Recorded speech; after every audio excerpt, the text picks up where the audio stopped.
Halo pemirsa, saat ini kami sedang berada di salah satu taman rekreasi menarik yang ada di Pemangkat, Kabupaten Sambas, Kalimantan Barat. Dan ini letaknya tidak jauh dari Pasar Pemangkat. Konon katanya tempat ini dulunya sangat populer. Penasaran? Dan juga satu informasi perlu kami sampaikan juga, kalau misalnya tempat ini dulunya bersejarah dan erat kaitannya dengan sejarah Kabupaten Sambas itu sendiri. Penasaran? Saya juga tentunya. Terus ikuti perjalanan kami.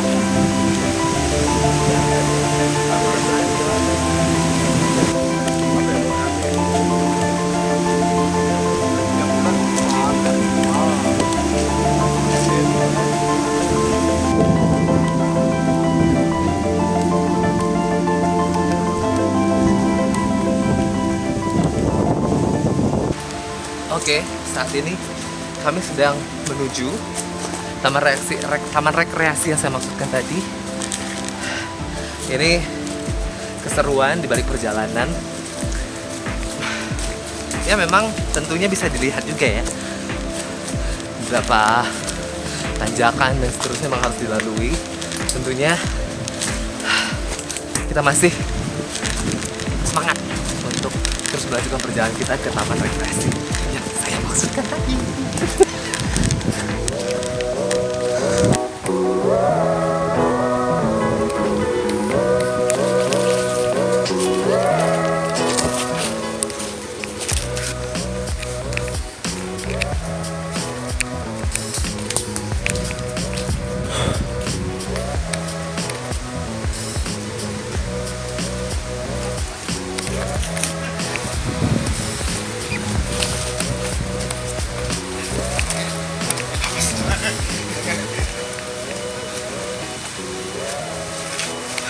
Ini kawasannya ya?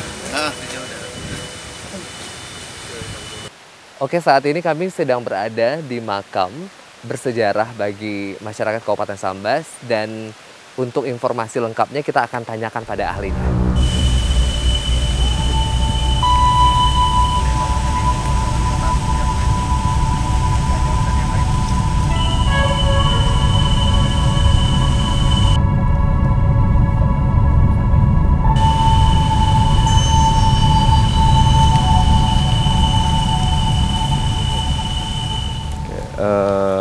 Oke, lokasi ini kalau kita sebut atau masyarakat Sambas sebut disebut dengan Tanjung Batu. Nah, dalam referensi kolonial atau istilah di masa lalu, daerah ini disebut dengan Bukit Penibungan. Nah, jadi dalam literatur kolonial disebutkan bahwa di Bukit Penibungan terdapat salah satu situs penting di masa pemerintahan Belanda, yaitu ada sebuah benteng yang disebut dengan Fort Sok atau Benteng Sok. Nah, Benteng Sok itu sebenarnya merujuk kepada salah satu tokoh penting yang muncul di kala itu, tepatnya di tahun 1849. Nah, Benteng Sok adalah gelar atau sebutan yang diberikan oleh pemerintah Hindia Belanda guna menghargai perjuangan atau kepahlawanan yang dimiliki oleh tentara Belanda kala itu, yaitu yang bernama Jan Frederik Sok. Nah, Jan Frederik Sok adalah seorang tentara Belanda yang berhasil dalam perang yang terjadi di Sambas, tepatnya di Pemangkat.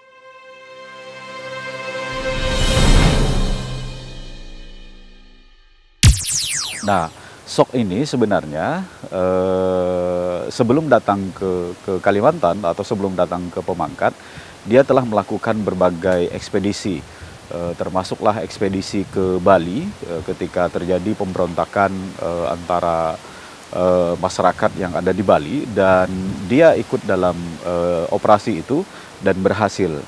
Nah, ketika berhasil di Bali dalam tahun yang sama, kemudian dia dikirim ke Kalimantan Barat atau di Borneo Barat, tepatnya di Pemangkat. Nah, di Pemangkat ini terjadi sebuah pemberontakan sepertinya yang dilakukan oleh kongsi Cina di kala itu, yang bermula dari konflik di daerah Menterado dan sebagainya sampailah ke Pemangkat, dan puncaknya di tahun 1849 itu.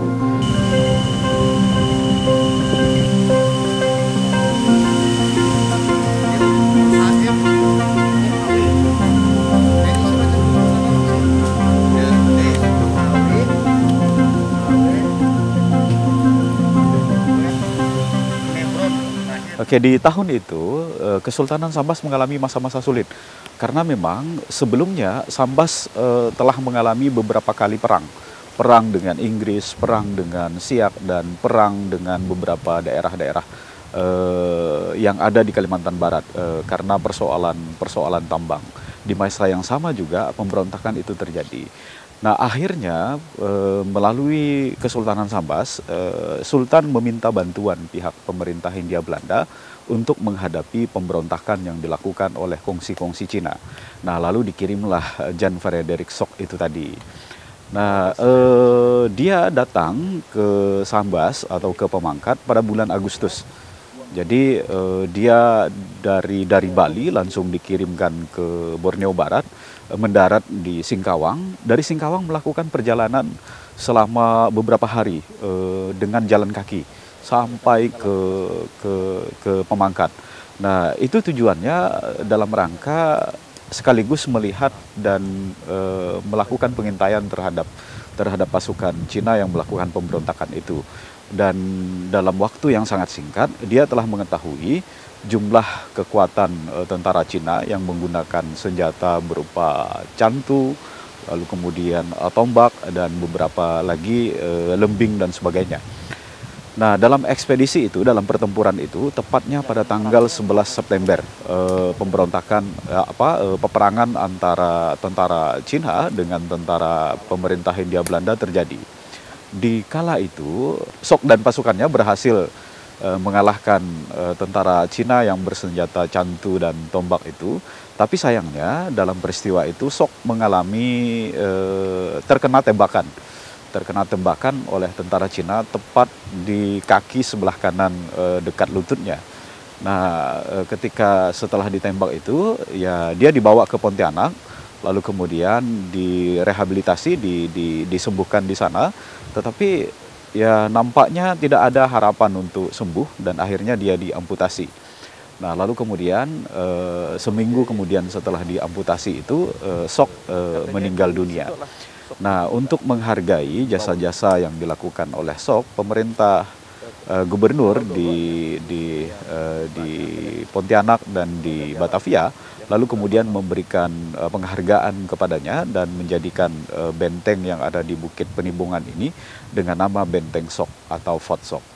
Nah, dalam cerita masyarakat kita ada sedikit perbedaan. Nah, Sok sering disebut dengan Obos atau makam Obos atau kuburan Obos. Nah, kuburan Obos atau nama Obos itu sendiri sebenarnya merujuk kepada gelar atau pangkat yang diterima oleh Sok, yaitu berpangkat Ovesti. Nah, Ovesti, Oves, Obos. Jadi dalam ejaan, dalam lafal masyarakat kita, Ovesti itu kemudian disebut dengan Obos. Nah, banyak ceritalah yang bermunculan yang mengikuti perihal cerita Obos itu tadi. Baik yang bersifat mistik maupun ya yang berhubungan dengan perang itu tadi. Nah, Obos dalam konteks ini sebenarnya sangat berjasa di kala itu, ya termasuklah bagi Kesultanan Sambas. Karena melaluinya dia yang memimpin ekspedisi dan perlawanan terhadap kongsi Cina yang ada di Menterado sampai ke Pemangkat ini. Dan akhirnya pemberontakan itu bisa dihindari. Jadi tidak lagi pasca itu tidak ada lagi pemberontakan yang dilakukan oleh kongsi-kongsi Cina, dan kebijakan Sultan pun kemudian berubah terhadap para kongsi-kongsi yang berada di Montrado dan daerah-daerah pedalaman lainnya yang merupakan wilayah kekuasaan Kesultanan Sambas. Nah, sampai saat ini situs ini masih diyakini masyarakat sebagai situs yang memiliki nilai sejarah penting. Dan bagi kita sebenarnya sejarah pentingnya ya salah satu peninggalan yang agak utuh yang berhubungan dengan eksistensi tentara Hindia Belanda di Sambas adalah situs yang berada di Bukit Penibungan ini atau di Tanjung Batu.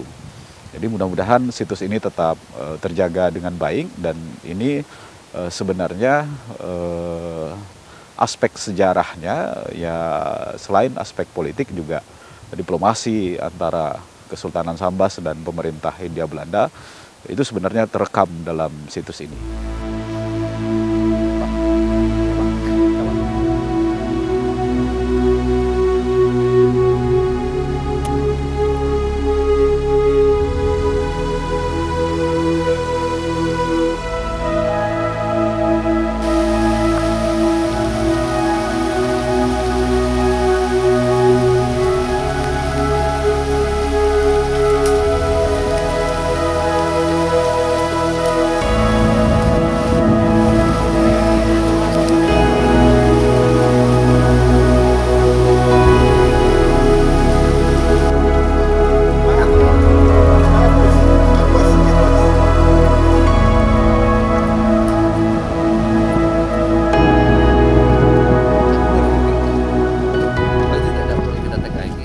Kami baru saja menyelesaikan perjalanan kami menuju situs bersejarah Kabupaten Sambas, yaitu makam dari orang yang sudah berkontribusi besar dalam membantu Kesultanan Sambas di tahun 1800-an. Dan salah satu spot yang menarik juga dari Tanjung Batu itu sendiri, walaupun hujan ya, kami tetap tidak surut semangatnya untuk bisa mengeksplorasi beragam spot. Dan konon katanya, berdasarkan informasi yang kami peroleh, tuh ini majunya banget-bangetan. Banyak sekali infrastruktur seperti roller coaster dan sebagainya ini disediakan.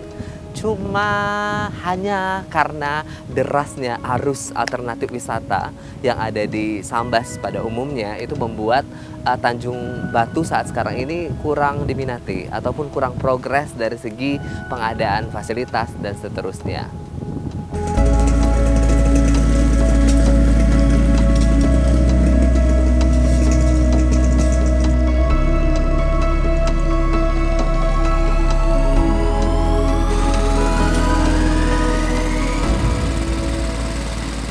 Inilah dia pemangkat yang kita tahu kaya akan nilai historis dari abad ke-19, tepatnya pada tahun 1800-an terjadi sejarah yang luar biasa menurut sejarah yang kita tahu bahwa di sini pernah terjadi peperangan besar. Nah, jadi nilai historis di sini sangat besar, mengingat di sini dijadikan sebuah monumen oleh pemerintah Belanda sebagai tempat penghormatan terakhir, sebagai tempat kediaman terakhir, peristirahatan terakhir bagi Frederik Johannes Sok. Jadi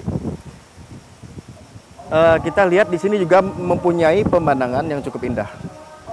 Dengan sisi di dalamnya terkandung di dalamnya merupakan sisi wisata historis yang bisa kita pandang lebih ke depannya. Jadi kita harapkan kepada pemerintah setempat untuk bisa lebih memberikan perhatian bagaimana tempat ini bisa menjadi suatu objek yang delik akan nilai-nilai historis dan juga bisa memajukan nilai wisata setempat bagi tambahan untuk pendapatan masyarakat setempat.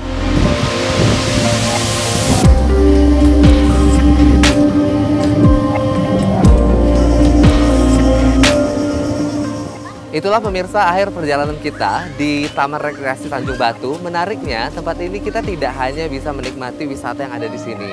Tadi seperti yang sudah dilihat, ada taman rekreasi, ada pantai dan seterusnya. Tetapi juga yang paling penting juga, ketika kita telusuri, sedikit kita akan melihat situs bersejarah, yaitu makam dari orang yang sudah berkontribusi untuk Kabupaten Sambas itu sendiri. Dan bicara tentang harapan, kita berharap bahwa popularitas di era lampau dari Taman Rekreasi Tanjung Batu ini bisa kembali lagi di era sekarang. Dan untuk mewujudkan itu dibutuhkan sinergitas, bukan hanya pemerintah daerah, tapi kita juga harus mendukung taman destinasi, taman rekreasi dan juga destinasi yang ada di Kalimantan Barat agar bisa bermanfaat untuk kita. Lantaran bahwa tempat ini tidak hanya bisa menjadi wahana hiburan bagi masyarakat, tetapi juga situs bersejarah, dapat memperkaya wawasan kebudayaan yang pada akhirnya bisa meningkatkan rasa nasionalisme di Kabupaten Sambas terutama, sehingga kita semua mendapatkan manfaat yang luar biasa dari Taman Rekreasi Tanjung Batu ini. Demikianlah akhir dari perjalanan kita. Sampai ketemu di tempat wisata lainnya di Kalimantan Barat.